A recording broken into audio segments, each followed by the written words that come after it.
Man eaten by a shark dies of coronavirus. What's this all about? Well, not a whole lot, actually, but it's an interesting headline that I saw somewhere. It reminded me of something I used to see on the front of the National Enquirer, things like that years ago. It's sort of I don't know what it's called. There's probably a literary term, literary word for that, which is certainly it's puffery, what they call in advertising. Certainly it's clickbait. Certainly it's tabloidish. But it's designed, I think, to get us thinking. It's like, what? Say what?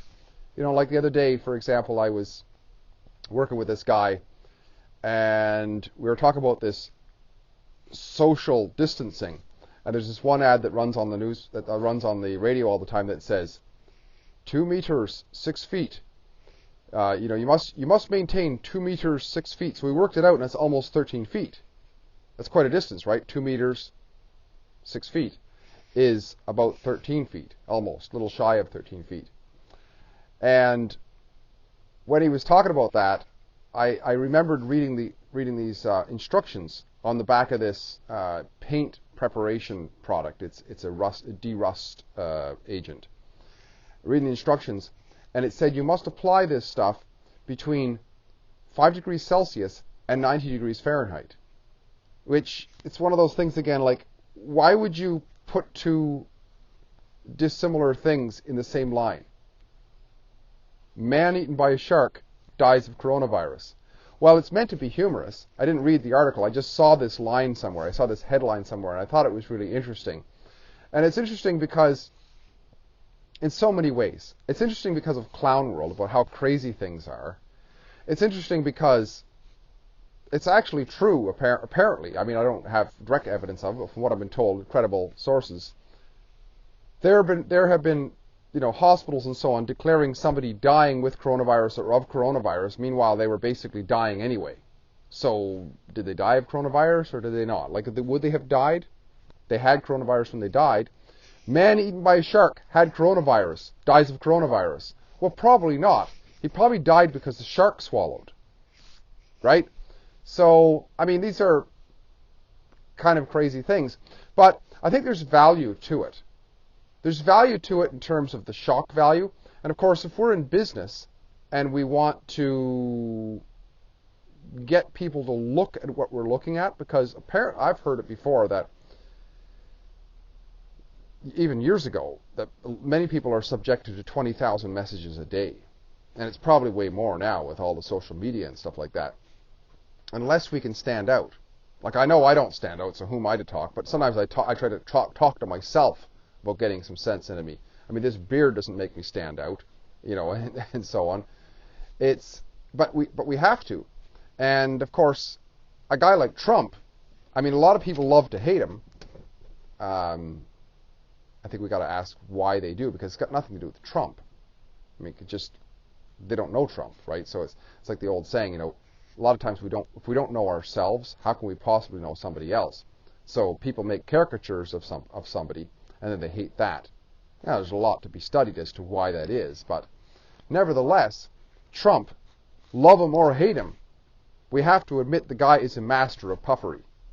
I mean, to say the least of, Trump's steaks are the greatest steaks in the world. Well, of course they're not the greatest steaks. How the hell do you have any empirical evidence of that?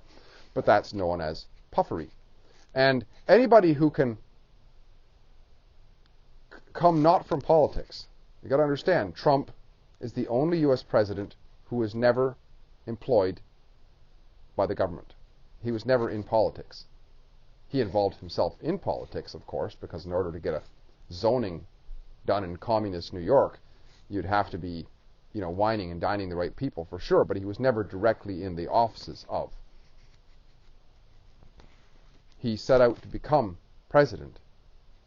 And all of the entrenched powers, pretty much all of the entrenched powers, including those in his supposed party, went to war on him. All of the media, all of academia, all of the swamp, all of the intel agencies, everything went against him. But he won. And he continues to win, and he continues to win. And one of the things he's able to do, he's able to use puffery to, in very unique ways, to get him attention that benefits him based on the perception of his core fans, which are continuing to grow. The latest example would be Twitter did something to put a warning on his tweets or something like that, and he threatens to shut them down. Of course, because you see, Trump is like the guy who plays ball with his dog, right? The guy who plays ball with his dog knows that no matter how many times he throws the dog will run savagely after that ball. And it will be panting so hard it'll almost be dead by the end of it because it'll want more. Trump knows how to throw the ball in such a way that everybody who's got Trump derangement syndrome, which is most of the mainstream media, academia, all the leftists and so on, will run crazy after it. So all he's got to do is throw a distraction ball out there, and they'll just run ragged for it. It's burning them out basically, and they're getting crazier all the time. They're getting more deranged all the time, and it strengthens his core fans because his core fans are laughing at the clown world that's going on, right? And it's very serious times, don't get us wrong, but it is, right?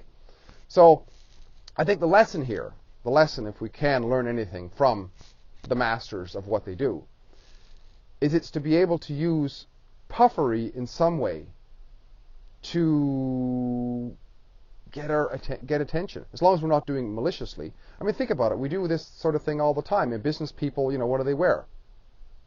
How do they dress? Tied, collared, and cuffed, right? The better they are, right? They have a tie on, they got a big collar on, and they got cufflinks. And they got other things on. They put different colognes and stuff on. This can be used maliciously, and women do it themselves all the time, right? They call it the tools of the trade, right? They show themselves at as close to a sexual arousement as they can with lipstick, eyeshadows, and all kinds of stuff. Perfumes to set off pheromones, and high heels to pump their ass up and put it on a pedestal, and all kinds of things.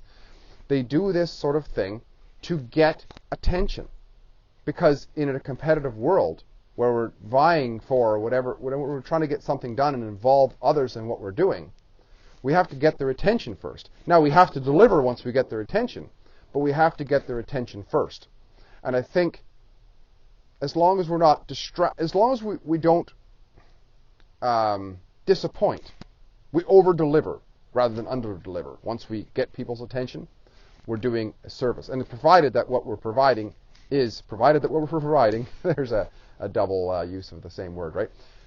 As long as we are in the heart of our hearts, we really know that what we have is value for the world, then is not only okay, it is incumbent upon us, it is important for us to use some sort of puffery.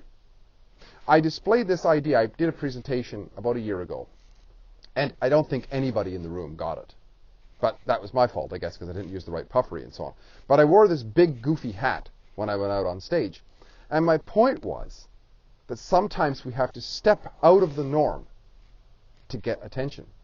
And if you listen to most people, Trump is out of the norm. He's a good example of that, right? He's always a little bit different. He's got weird hair. He's got different gestures. And all of this is calculated. The guy is an absolute master of marketing and getting people's attention. And then hopefully delivering. But he's not always, his execution you could argue with. But how he executes and whatever. But you can't argue with the fact that the media has been running crazy after the balls that he's been throwing for the last year. Think of the very first one that he threw. I'm going to build a wall, and Mexico is going to pay for it. Boom! They run after the ball called Mexico's going to pay for it. Oh, what an idiot, what an idiot, what an idiot. Mexico's not going to pay for the wall. What are they doing? They're talking about the wall. And they're chasing after what doesn't matter. People call it lies, lies, lies, lies. But there's a reason why people in advertising cannot get sued, basically, for using what's called puffery. It's known. Look it up. It's, it's like, Hot Rod magazine used to have a nice bikini-cladded woman slunk over the Corvette on the front cover. Well, that's puffery, right? Because mostly guys buying it, they like to look at a bikini-cladded woman. It doesn't mean that every time you get in a Corvette, you're going to have that girl sitting with you. That is puffery. It's a headline. It's man eaten by a shark died of coronavirus. That is puffery.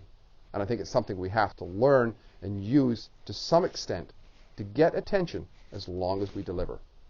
Steve here, great chatting. If you like what I'm doing, please like, subscribe, and share, and we'll talk again soon. Bye-bye for now.